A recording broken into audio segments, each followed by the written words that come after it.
The last part of any balance sheet is the net asset figure. So that's your total assets, less your total liabilities, says basically what's it worth. It's a great indicator of what a business might be worth.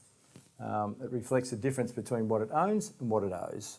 And as a business indicator, it's a great place to start. Lots of clients don't do it. Every client should do it. If you're in a small business, if you're going to track your sales, if you're going to track your profit, if you're going to track ratios, bank balances, all those things, why wouldn't you track it through to what your business is worth, right? It just, to me, doesn't make sense. If you're in small business and you hope to sell your business one day, then the better you are at tracking that and keeping up to date with your value and what's happening in your industry, the better this will be and the more chance you will have of establishing a value and a business that's saleable, that somebody wants to walk in and buy from you. Selling SMEs these days is really tricky. It's not an easy thing to do. Lots of people end up closing the doors. Those that run it tight, run it accurately, keep up to date with those in their field are the ones that can walk into any brokers and say, I know my business, I know this has a value. Here's the value. You can have someone come in and look at this and want to buy your business. If you don't do that, then you're really in business just to try and drag every dollar out of it that you can and make money, put it into super, buy your house and all that, but have nothing left at the end.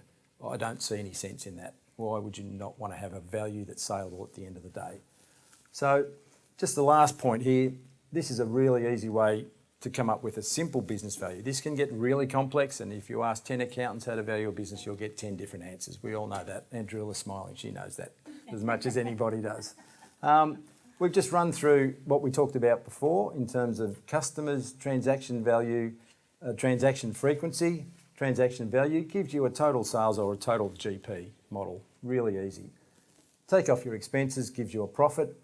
Profit applied by a multiplier will give you, in broad terms, a goodwill figure. Really simple accounting logic, doesn't keep everyone excited and all that, but really for a business owner, it does make a lot of sense.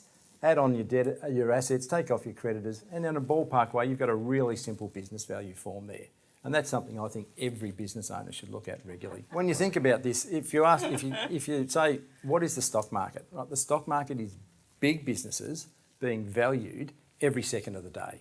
They're getting people assess their decision making and their pricing and their transactions and their profit every minute of the day, making assessment about the value and giving that feedback to that company by buying or selling their shares, right? And the multiplier starting off at the stock market is about 15. That's a publicly listed company, completely audited, exposed, subject to scrutiny, which is why they get that multiplier. Private small businesses don't get that scrutiny. It's all up to you. And they don't get the feedback. So if you can't get the feedback from someone else, well, create your own. Create your advisor who can sit down with you and however often, once every quarter, once a month, put that number in front of a business owner and it grabs their eyes. They go straight to it because it's important to them. It's the ultimate proof of the decisions that they've made every minute of every day in their business. So that's why I think that's so important and yet so ignored by a lot of businesses, and yet it's a really valuable thing and a really simple thing to do.